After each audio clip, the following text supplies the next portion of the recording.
মই নাম এড্ৰেছ লৈ জিঅ' টেগিং কৰি দিব পাৰোঁ। তাৰমানে আমি দুটা নতুন কাম কৰিলোঁ। এটা হ'ল সেলফ জিঅ' টেগিং, অৰ্থাৎ নিজেই নিজৰ ঘৰটোক জিঅ' টেগ কৰি দিব পাৰিব, আৰু আত্মসহায়ক গোটৰ বাইদেউসকলৰ সহযোগত জীৱিকা সখী বাইদেউসকলে জিঅ' টেগিং কৰি দিব।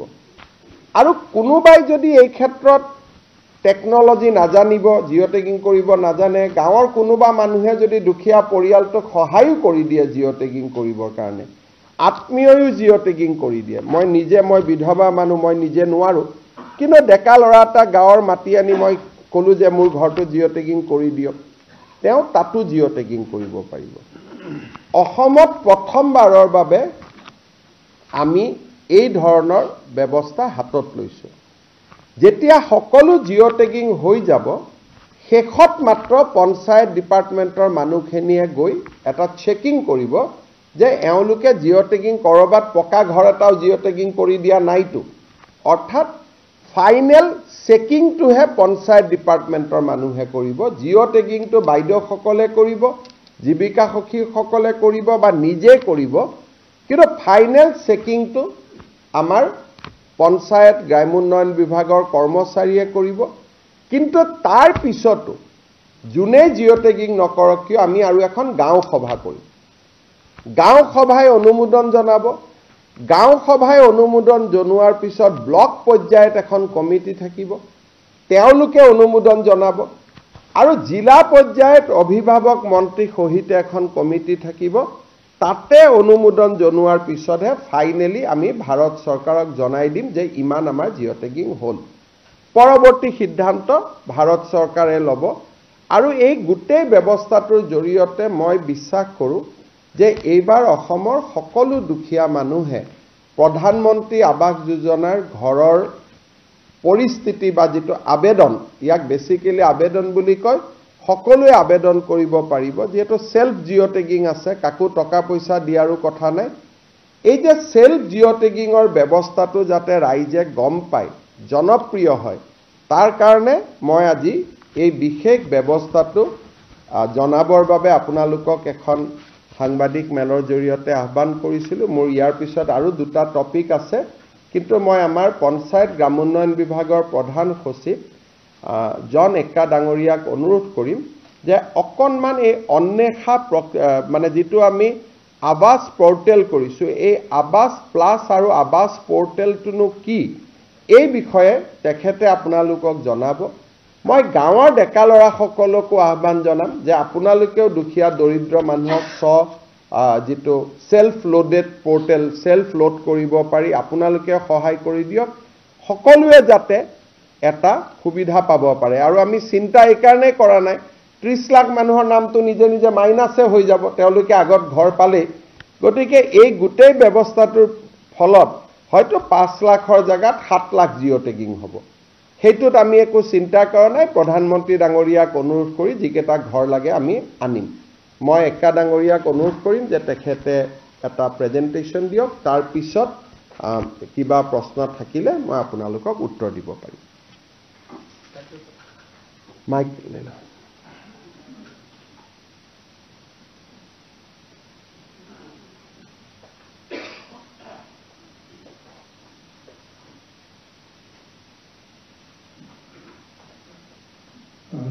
Thank you, sir. Briefly, of Awas Plus 2024 survey background for you. So, Pradhan Mantri Awas Yojana 2.4 ji ami ko eto August mahot approve hoise. Honorable Prime Minister Nangulia September mahot eto Awas Plus app launch korise. Ami yate duta bostu ase assisted survey and self survey. So, self survey ko baat hoise. Assisted survey mane ji beneficiary nije self survey korbo na tekata analysis korbo assisted survey rasta ase. But before that, there is another question. In Assam, we are, through the help of SSG, we have to survey program also, and a portal बनाया that portal may be in Assam. एतिहास में हमें ये प्रथम जो सर्वे हुई 2023 और हमें target price 20 lakh 51,000 target almost 90 lakh 70,000 almost बहुत कंप्लीट कर दिया 24-25 हमें एतिहास में 5,59,000 टारगेट प्राइस सैंक्शन 5,03,000 हुई सारे कोर्स 3,88,000 जो घुमाया से তেখেতৰ 19th সেইটো sanction letter দিয়া হ'ব, so that would be there, and since 2016 এতিয়ালৈকে 90,94,000 crore complete হৈছে। প্ৰথম যেটা 2011 সার্ভে হয়েছে তাতে পার্মানেন্ট লিস্টত আমার 15,79,000 আসলে, তারপর 15,04,000 স্যাংশন হয়েছে এন্ড 14,74,000 কমপ্লিট হয়েছে। 2018 যে আমি সার্ভে করেছিল আবাস প্লাস সার্ভে বলে করেছিল, তাতে আমি পার্মানেন্ট লিস্টত 14,85,000 আসলে। এতিয়ালৈকে আমি অলরেডি 11,06,000 পাইছো, তার ভিতৰত 10,45,000 স্যাংশন করেছো, আর এতিয়ালৈকে 5,20,000 কমপ্লিট হয়েছে। এটা যে আমি টার্গেট যে পাবলগীয়া আছে আহা বছর bottom 3,78,000 is the target that we are likely to get even next year, next financial year. This is the target, 3,88,000 distribution hobo on 19th March. This is the number that is there. Eto ami LSC wise number ami yate banai disu, onto LSC kiman hetu hobo. Now ami hetu je anvesa bole je koiso amar je portal banaiso, এটা আমি কেনে কৰিছো 2011 survey হয়েছিল, তারপর 2018 হয়েছিল, এটাও বহুত মানুষ থাকি হয়েছে। So now through this portal what we are going to do is through the help of self-help groups, Sakhis, we are going to do the survey. ইয়াতে আমার দুটা ক্রাইটেরিয়া আছে, এলিজিবিলিটি ক্রাইটেরিয়া আছে, কোন অটোমেটিকলি ইনক্লুড হবে। These are those people household without any shelter, destitute, living on alms, manual scavenger, primitive tribal groups, legally released bonded labor, hetu automatically hetu list of include hobo lage, and those who are exclude kore hobo motorized jar ghar motorized 3-wheeler 4-wheeler ase, mechanized 3-wheeler 4-wheeler agriculture equipment ase, kisan credit card 50,000 besi ase, household having government employees, household having non-agriculture enterprise registered with the government, or family income 15,000 ki besi hobo, hetu agar 10,000 ase, paying income tax, paying professional tax, agriculture land with more than 2.5 acres irrigated land, and within 5 acre of the unirrigated land আছে, সেক্ষেত্রে তাকে বেশি আছে তো সেটা exclude হবে। as per আমি যেটা গভর্নমেন্ট বিচাৰিছো, আমি কাঁচা ঘৰৰ কাৰণে এটা আমাৰ বাকি স্টেটত কি হয় 3 room থাকিলে এটা পাকা ঘৰ মানি লয়, but in case of Assam they have accepted that 3 room হলে because we have lot of rain here, so তেখেতে যদি দুৱাৰ কাঁচা হলে তেখেতে কাঁচা ঘৰ মানি লৈছে। This is the definition of what is a pakka wall. আমি এটো ইয়াতে দিয়ে দিছো, আমি আপোনালোকক শেয়ার কৰি দিম পাছত। And in case of tea garden also, the people who are staying in tea garden, the companies या घर আছে, তেখেতে হাউস হোমলেস হিচাপে ধৰা হ'ব, কিন্তু সেইটো কমপ্লিট কোৱাৰ্টাৰ নিজৰ নহয়, তো তেখেতে দিয়া যাব, তাতে পাৰ্মানেন্ট এণ্ড টেম্পৰেৰী ৱৰ্কাৰৰ কাৰণে এইবাৰ যদি সাৰ্ভে কৰিম আমি ইনক্লুড কৰিম, so they are also included in this. This is the timeline. আমার অলরেডি হেতু ক্ষেত্ৰত অ্যাওয়াৰনেস আমি অলৰেডি স্টাৰ্ট কৰিছো, 8 মাৰ্চত আমাৰ গাঁও সভা হৈছিল, তাৰপৰা স্টাৰ্ট কৰি দিছো, আৰু এতিয়া যি সাক্ষীসকল আছে তেখেতে সাৰ্ভে 17 মাৰ্চৰ পৰা স্টাৰ্ট কৰি দিব। আমি লজৰ সময় লৈছো এইটো, and in every গাঁও panchayat there will be 2 to 3 সাক্ষী who will do this survey. এইটো সাৰ্ভে যেটা লিষ্ট হ'ব, এইটো লিষ্টত গাঁও সভা প্ৰেজেন্ট কৰা হ'ব, গাঁও সভা এইটো চাব কি কোনো ইনএলিজিবল মানুহ তাত সোমাই যোৱা নাই। এইটো যদি ইনএলিজিবল মানুহ আছে না অলৰেডি পাৰ্মানেন্ট আগত লিষ্টত তেখেত ইনক্লুড হৈ আছে, তেখেতৰ নাম কাটা হ'ব, তাৰপিছত এইটো লিষ্ট পাব্লিক ডিসপ্লে কাৰণে দিয়া হ'ব। তাৰপিছত we have a block level committee as well as district level committee, তেখেতে চাব, তেখেতে চাই এইটো লিষ্ট ৰেটিং কৰিব। এইটো ৰেট কৰা লিষ্ট যে হ'ব, this is the list, this list will only be included by our PNRD staff, so তেখেতে একো চেঞ্জ কৰিব নোৱাৰে। যি লিষ্ট এইটো ফাইনেল হ'ব, ইয়াতে তেখেতসকলে গভৰ্ণমেণ্ট এটা পৰ্টেলত তেখেতে এণ্টাৰ কৰিব। আমি গাঁও সভাৰ কথা কৈছো, তেখেতে এৱেৰনেছ ক্ৰিয়েট কৰিবলৈ হ'ব। Field survey from 17 March to 26 March 10 days আমি দিছো। গাঁও সভাৰ আমি টাইমলাইন দিছো। আমি ভাবিছো যে 31 মাৰ্চ আৰু লিষ্ট ফাইনেলি বেনিফিচিয়াৰীসকল কোনে পাই আছে কোন নাই গাঁও সভা তেখেতে কৰি দিব।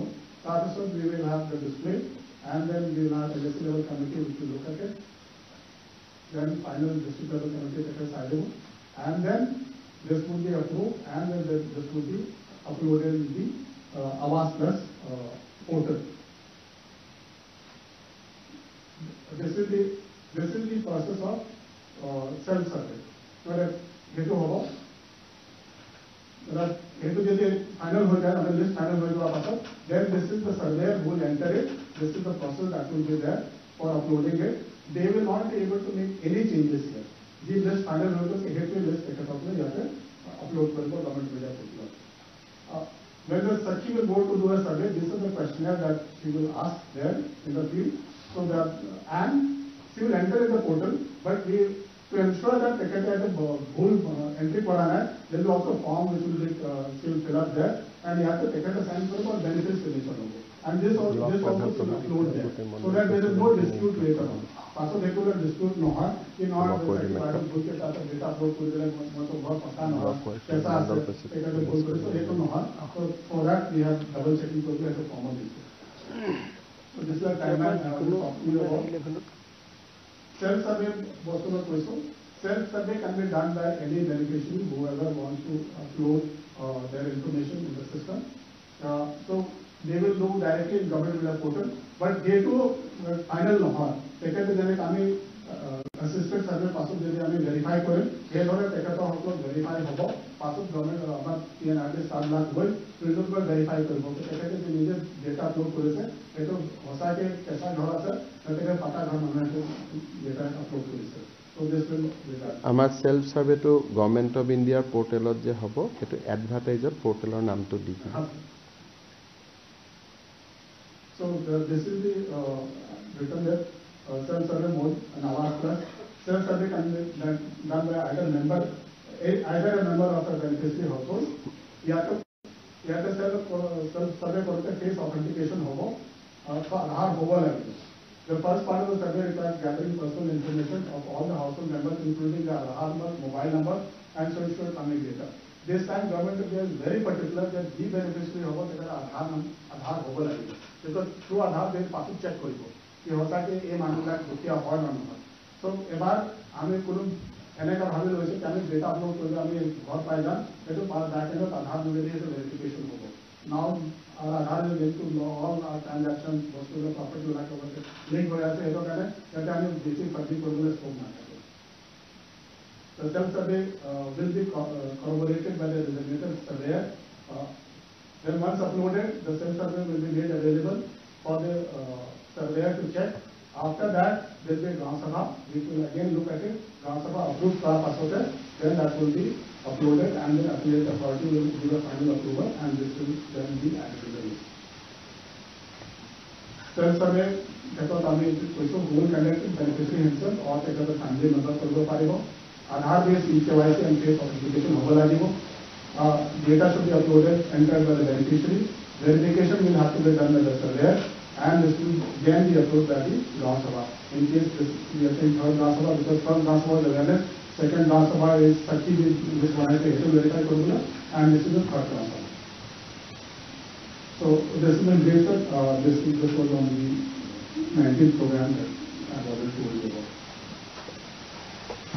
So আপোনালোকে বুজি পালে যে 17 পৰা 31 মাৰ্চলৈকে এটা অসমত বিশাল অভিযান এটা হ'ব বাতৰি কাকতত বিজ্ঞাপনত আমি বুজাই দিম যে সেলফ কেনেকৈ কৰিব লাগে সেলফ অ্যাসেসমেন্ট বা সেলফ লোডিং জীবিকা সখীয়ে কৰিব ব্লক ডিস্ট্ৰিক্টে এপ্ৰুভ কৰিব আমাৰ যেটো পঞ্চায়তৰ কৰ্মচাৰীসকলৰ ভূমিকা একেবাৰে সীমাবদ্ধ হ'ব এপ্ৰুভ লিষ্টখনহে তেওঁলোকে মাত্ৰ আপলোড কৰিব মই ভাবো যে এই গুটে ব্যৱস্থাটোৱে দুৰ্নীতিৰ অভিযোগখিনি নোহোৱা কৰিব এতিয়া মই তৃতীয় এটা বিষয় লৈ আহিছো প্ৰথম আপোনালোকক মই জনালো যে নিৰ্বাচিত হৈ থকা সকলে 19 তাৰিখে ঘৰ পাব আৰু বাকি 3,08,000 অহাবাৰ পাব আৰু জুন তালিকাত নাই 17 পৰা 31 তাৰিখলৈকে তেওঁলোকে নিজৰ নাম তালিকাত সোমাবলৈ এটা সুবিধা পাব এতিয়া আমি আহিছো অসম চৰকাৰৰ বাজেটলৈ বাজেটত আমি যিবিলাক আঁচনি ঘোষণা কৰিছিলো আমি প্ৰচেষ্টা কৰিছো যে ইমিডিয়েটলি যাতে এই আঁচনিবিলাক আমি ধৰাতললৈ লৈ আহিব পাৰো আমাৰ এটা ফ্ল্যাগশিপ স্কিম আমি এনাউন্স কৰিছিলো মুখ্যমন্ত্ৰীৰ মহিলা উদ্যমিতা আঁচনি এই আঁচনিটো হল বেসিক্যালি যে আমাৰ সেলফ হেল্প গ্ৰুপত যিসকল মহিলা আছে তেওঁলোকে বেংকৰ পৰা লোন পাই এজ এ গ্ৰুপ হিচাপে যে 10 গৰাকী মহিলাৰ মাজত তেওঁলোকে লোন পায় আৰু 10 গৰাকীয়ে যদি বেংকৰ লগত এগৰাকীৰো যদি কিবা লেনদেন বেয়া থাকে গোটেই গ্ৰুপটোৱে লোন নাপায় আৰু লোন পালেও গ্ৰুপটোৰ ভিতৰত লোন পায় গতিকে ম্যাক্সিমাম সামূহিক কাম কৰিব লাগে ব্যক্তিগত কাম কৰিব নোৱাৰে সেইকাৰণে আমি দুটা লক্ষ্য কৰিছিলো যে আত্মসহায়ক গোটৰ আন্দোলনটো অসমত যথেষ্ট পুৰণা ৩৬ লাখ মহিলা সংগঠিত হ'ল এতিয়া তেওঁলোকৰ আমি সামূহিক কাম আৰু ব্যক্তিগত প্ৰয়াস আমি দুইটাকে সমান্তৰালভাৱে লৈ যাব খুজিছো তেওঁলোকৰ এটা চ্যানেল ওপেন হৈ আছে যে বেংকৰ পৰা তেওঁলোকে সামূহিকভাৱে লোন ল'ব পাৰে কিন্তু কোনোবাই ব্যক্তিগতভাৱেও কিবা কৰিব খোজে তেওঁলোকৰ কাৰণে আমি এখন আঁচনি নিৰ্মাণ কৰিছিলো মহিলা মুখ্যমন্ত্ৰীৰ মহিলা উদ্যমিতা আঁচনি আৰু মই ক'ব পাৰো সাবজেক্ট টু কাৰেকশ্যন এটা লেটাৰ ডেট কোনোবাই যদি মোৰ ভাবিব পাৰে যে মোৰ ক্লেইমটোত ভুল আছে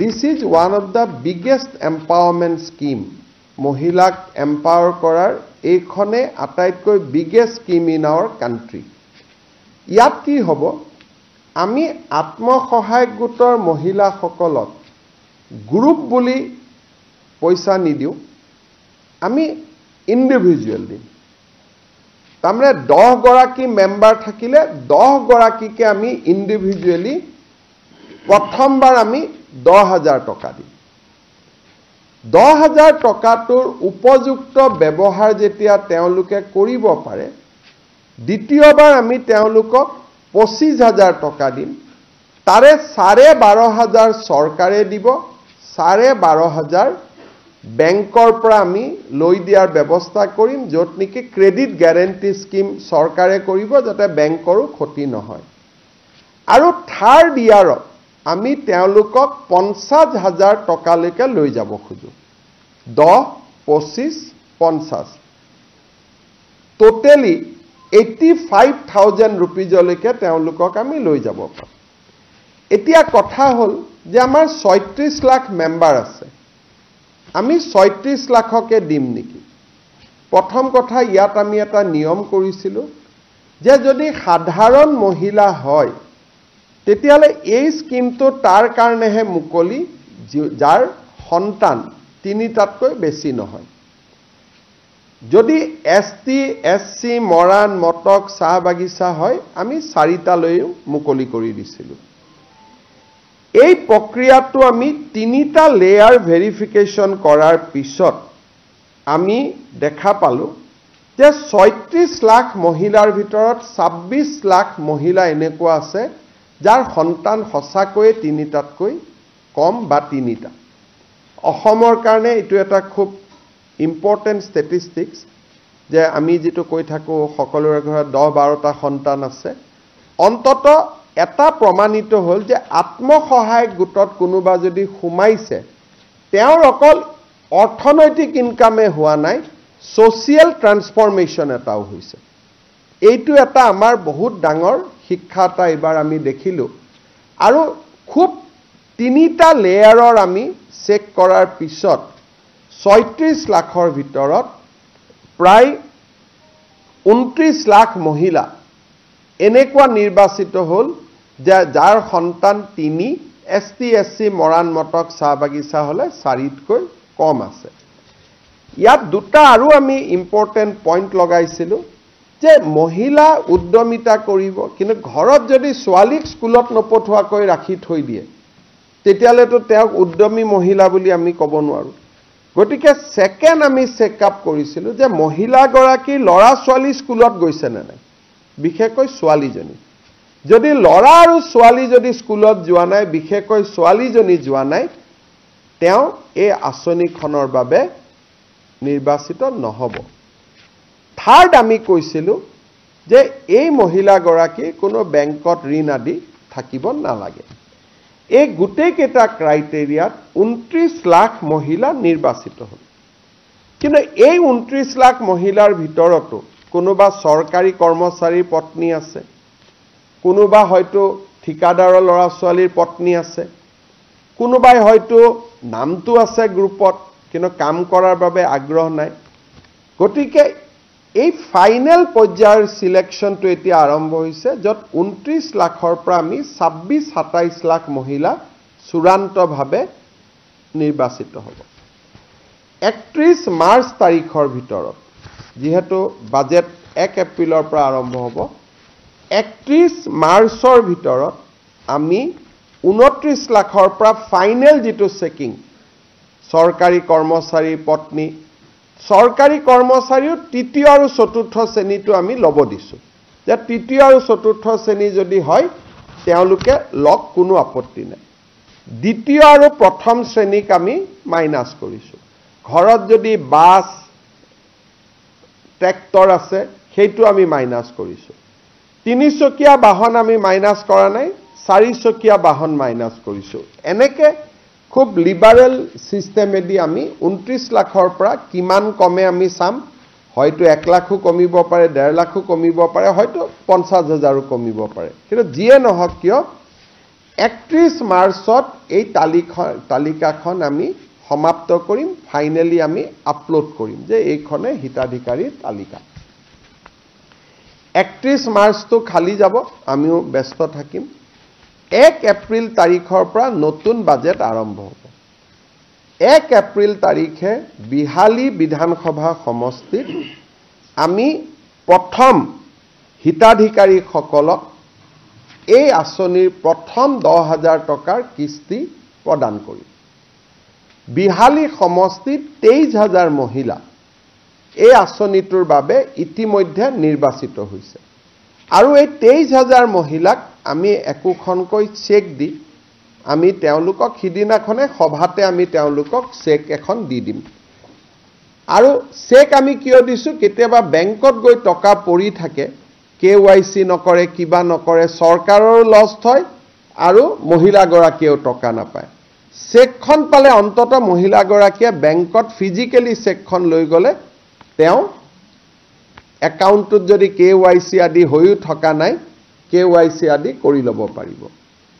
তাৰ পিছত প্ৰত্যেক মাহত আমি এখন তালিকা দিম বাতৰি কাকতত, প্ৰত্যেক মাহত 10-15টা সমষ্টিত আমি এই ধৰণে একোটা ফাংচন কৰি আমি এই পুঁজিটো বিতৰণ কৰি গৈ থাকিম।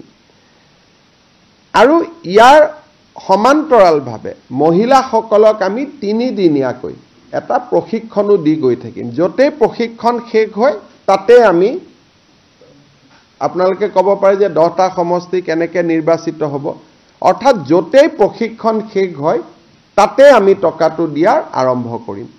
আমাৰ বাজেটৰ এইটো প্ৰথম এনাউন্সমেণ্ট আমি পূৰণ কৰিবৰ কাৰণে গৈ আছোঁ। এইবাৰ সাধাৰণতে বাজেট পূৰণ কৰোঁতে সময় লাগে, এইবাৰ আমি 1 এপ্ৰিলৰ পৰাই আমি টাৰ্গেট লৈছোঁ যাতে 1 এপ্ৰিলৰ পৰাই আমি কামখিনি কৰিব পাৰোঁ। আৰু এইটো এটা অসমৰ ইতিহাসত অৰুণোদয়ৰ পিছত ওমেন এম্পাৱাৰমেণ্টৰ এইটোৱে আটাইতকৈ ডাঙৰ স্কিম, কাৰণ এই স্কিমটোত নগৰৰ, এতিয়া মই গাঁৱৰ সংখ্যাটো ক'লোঁ, কিন্তু নগৰৰ মহিলাসকলো ইয়াত আছে। 3,200 কোটি টকা ৰাজ্য চৰকাৰে এইবাৰ এই আঁচনিটোত খৰচ কৰিব, মুখ্যমন্ত্ৰীৰ মহিলা উদ্যমিতা আঁচনি। আপোনালোকৰ যদি কিবা সুধিবলগীয়া আছে গোটেই 3টা কথাৰ ওপৰত আপোনালোকে সুধিব পাৰে। গাঁও সভাখন গাঁও পঞ্চায়তৰ ছেক্ৰেটাৰীয়ে আহ্বান কৰিব, আৰু যিহেতু এতিয়া পঞ্চায়ত নাই গতিকে গাঁও পঞ্চায়তৰ ছেক্ৰেটাৰীৰ উদ্যোগত গাঁওখন আহ্বান হ'ব, আৰু তাতে আমি সভাপতিত্ব কৰাৰ কাৰণে গাঁৱৰ আটাইতকৈ জ্যেষ্ঠ নাগৰিকজনৰ নামটো আমি দিম, যে দ্য মষ্ট ছিনিয়ৰ চিটিজেন যিজনে আছে গাঁৱত, আটাইতকৈ যিজন জ্যেষ্ঠ নাগৰিক তেখেতে গাঁও সভাখনক সভাপতিত্ব কৰিব। আমি একেবাৰে ট্ৰেন্সপাৰেণ্টলি আৰু খুব ধুনীয়াকৈ কৰিব খুজিছোঁ যাতে কোনো ধৰণৰ খেলি মেলি নহয়। গাঁও পঞ্চায়তৰ ছেক্ৰেটাৰী, গভৰ্ণমেণ্টৰ ফালৰ পৰা গাঁও পঞ্চায়তৰ সচিবগৰাকী থাকিব, আৰু গাঁও পঞ্চায়তৰ সচিবগৰাকীয়ে সভাপতি এজন কৰিব লাগিব, গতিকে সভাপতিজন সেই গাঁওখনৰ আটাইতকৈ জ্যেষ্ঠ নাগৰিকজনক কৰিব পাৰিব সভাত অহাৰ ভিতৰত। আটাইতকৈ জ্যেষ্ঠ নাগৰিক যিহেতু হয়তো ঘৰত তেওঁ বেড ৰিডেনো হ'ব পাৰে কিন্তু সভাত অহাৰ ভিতৰত জ্যেষ্ঠ নাগৰিক বা গাঁৱৰ ৰিটায়াৰ্ড টিচাৰ আমি এটা ক্ৰাইটেৰিয়া দি দিম যাতে এজন মানুহে সভাপতিত্ব কৰিব পাৰে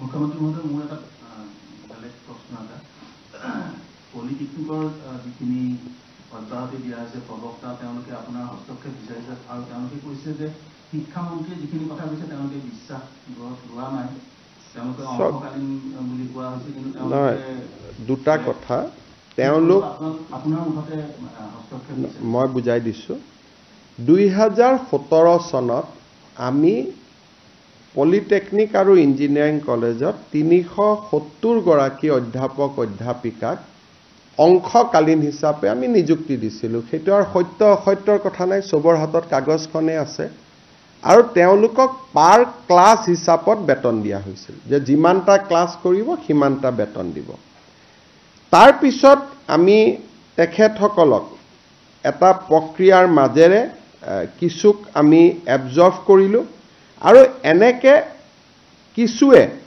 ৰিজাইন দিও গুচি গ'ল 67 গৰাকী ৰিজাইন দিলে আৰু আমাৰ যিটো প্ৰক্ৰিয়াৰ মাজেৰে 133 গৰাকীয়ে চৰকাৰী চাকৰি পালে আৰু কিছুক ৰেগুলেশ্যন 3F টো লোৱা গ'ল এতিয়া প্ৰশ্নটো হ'ল যে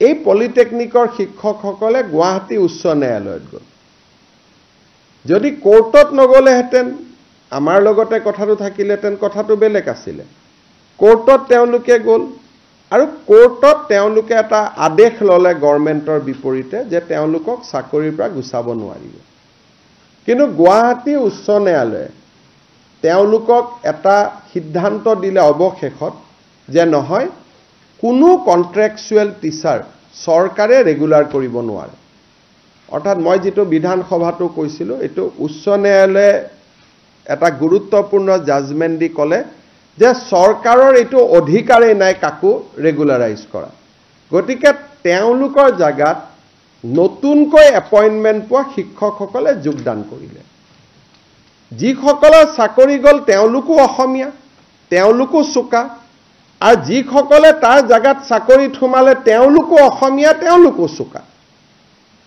এতিয়া যদি এখেতসকলক মই চাকৰি দিব লাগে যোগদান কৰাখিনিকো আকৌ উলিয়াব লাগিব তেতিয়া তেওঁলোকে আন্দোলন কৰিব এতিয়া মই এই গোটেই ঘটনাটো চাই পেলাই তিনিটা ব্যৱস্থা দেখিছোঁ যে আমাৰ হাজু টিংখং আৰু মাজুলী তিনিখন পলিটেকনিক হ'ব গৈ আছে ইয়াৰ ভিতৰত যিসকলে উপযুক্ত আছে যিমান পোষ্ট আছে কিছুক আমি আকৌ অংশকালীন ভিত্তিত আমি ল'ব পাৰিম কিন্তু তেওঁলোকে ফাইনালি পৰীক্ষাত আকৌ এপিয়াৰ হ'ব লাগিব কিছুমানে কৈছে পৰীক্ষাত এপিয়াৰ হোৱাৰ কাৰণে এজ নাই লাগিলে আমি এজটো কণ্ডন কৰি দিম কিন্তু 3Fত চাকৰি কৰিলে এপিএছচিয়ে নিয়মীয়া নকৰিলে চাকৰিটো যায় সেইটো কথা সকলোৱে জানা কথা সকলোৱে মোক কৈছে ঠিক আছে মানৱীয়তাৰ খাতিৰত তিনিখন নতুন পলিটেকনিক আহিছে যাক যত যেনেকে পাৰে আমি একমোডেট কৰি দিম এজটো ৰিলেক্স কৰি দিম কিন্তু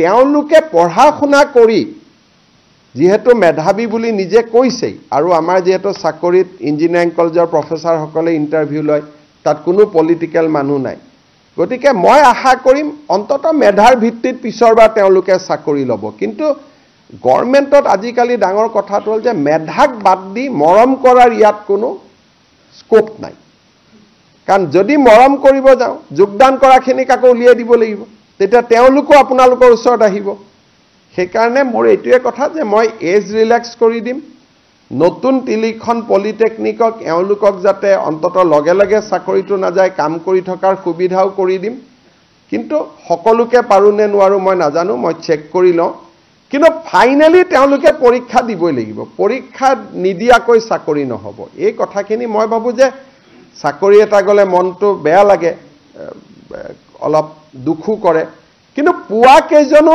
জেনুইনে জুনে চাকৰি পাইছে তেওঁলোকৰ জায়গাত কোনো ৰাজস্থান মহাৰাষ্ট্ৰৰ পৰা কোনো আহা নাই অসমৰ ডেকা ল'ৰা ছোৱালীয়ে চাকৰি পাইছে ইমানটোৱে কথা মুখ্যমন্ত্ৰী মহোদয় আৰু এটা প্ৰশ্ন 2023 চনত এটা বিজ্ঞাপন আহিছিল ওলাব তেওঁলোক অলপ ধৈৰ্যটো কম কাৰণে হোৱা নাই অলপমান আমি কৈছোঁ যে অলপ ধৈৰ্য ধৰিব লাগে তেওঁলোকক লগে লগে লাগে আজিয়ে ৰিজাল্টটো লাগে গতিকে যোনে যিমান দিন এনেকৈ ক'ব তেওঁলোক ইমান অসহিষ্ণু হ'লে চাকৰিটো কৰিব নোৱাৰিব সেইকাৰণে মই অলপ নিজাকৈ দেৰি কৰাই আছোঁ যে মানুহকেইজন অলপ সহিষ্ণু হওক কাৰণ এইটো লেভেলত যদি চাকৰি কৰিব যায় মই দুখ দিয়া নাই ডেকা ল'ৰা মোকে 100-150 কৈ ডেইলি হোৱাটছআপ কৰি থাকে যদি মুখ্যমন্ত্ৰী কেনেকৈ হোৱাটছআপ কৰি থাকিব পাৰে প্ৰধান শিক্ষকটো গৈ কাকো নামানিব গতিকে সৰু ল'ৰা ছোৱালী মই অলপমান তেওঁলোকক আমাৰে ভাই ককাই ভাই ভনী হ'ব মই অকণমান ধৈৰ্যটো শিকাইছোঁ যে চাকৰিটো যোনে পাব লাগে পাবই চাকৰিটোতো আমি বিধানসভাতো কৈছোঁ যে 10 অক্টোবৰত চবকে আমি দি দিম কিন্তু আপোনালোককো লগ কৰে মোকো লগ কৰে ইমান এইকেইদিন ACS APSৰ কাৰণে পৰীক্ষা পঢ়িলেওতো হয় চাকৰি পোৱাটোতো পাবই ইমান ইম্পেচেণ্ট হৈ যায় কিছুমান ল'ৰা ছোৱালী তাৰ পিছত যোগদান কৰিলেও কয় এইটো মোৰ মতে স্কুল হোৱা নাই এইটোত মই নাহোঁ গতিকে আজিকালি কি হৈছে বহুতে এইটো মোক কয়ও যে মেৰিটত চাকৰি পোৱাৰ কাৰণে কোনেও গুৰু গোসাঁই নামানেও বুলিও কয় গতিকে আপোনালোকে মোৰ মোবাইলটো খুলিবই নোৱাৰিব ৰাতিপুৱাই 5506 হোৱাটছআপ মাৰি দিয়ে আৰু মই এইটো খোলোতে কোনোবা তাৰ মাজত কেঞ্চাৰ পেচেণ্ট কাৰোবাৰ এপ্লিকেশ্যনবিলাক ডিলিট হৈ যায় ইমান কষ্ট হয় মোক যোনে হোৱাটছআপ দিয়ে তাত maximum cancer patient kidney patient medical sheet এনেকুৱা হোৱাটছআপবিলাক আহে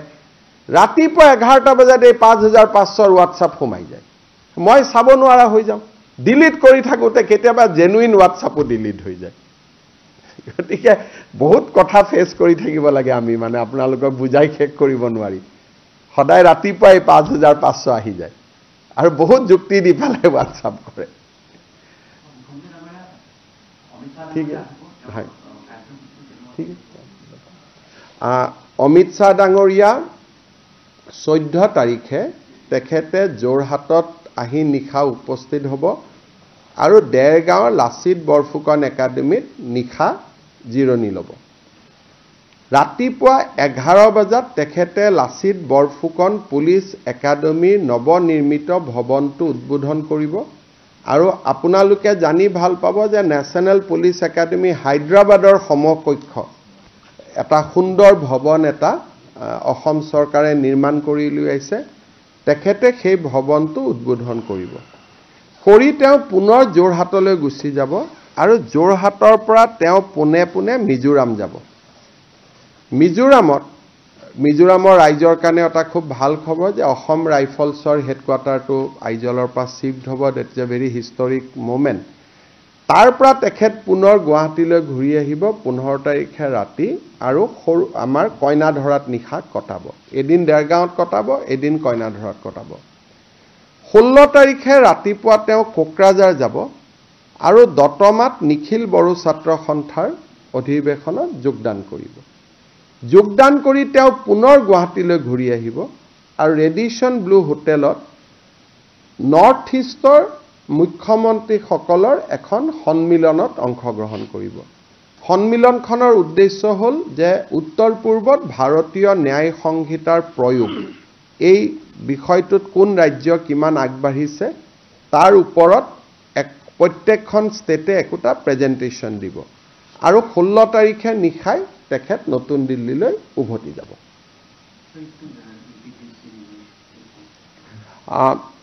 Union Home Minister Shri Amit Shah ji is coming to Assam on 14th night. 15 morning he will inaugurate new buildings of Lasit Borphukan Police Academy. Thereafter he will fly to Aizawl and after attending programs at Aizawl he will again come back to Guwahati and will stay overnight in Guwahati itself. On 16 morning, he will address the annual conference of All Bodo Students Union, who has signed peace accord with Government of India and Government of Assam in 2020. After that, he will come back to Guwahati again. Afternoon, he is going to have a meeting with the Chief Minister of Northeastern states, primarily to review the progress of implementation of Bharatiya Nyaya Samhita. After that review meeting, 16th evening, he will go back to New Delhi. Habo?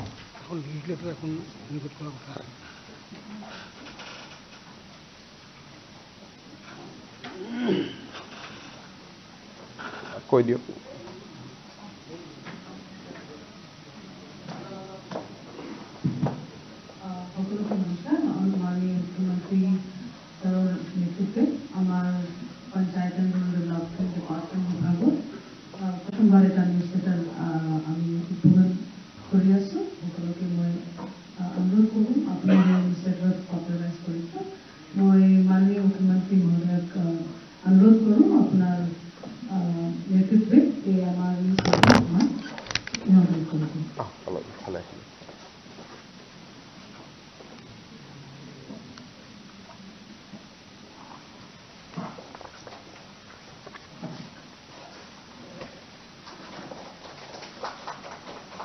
Thank you.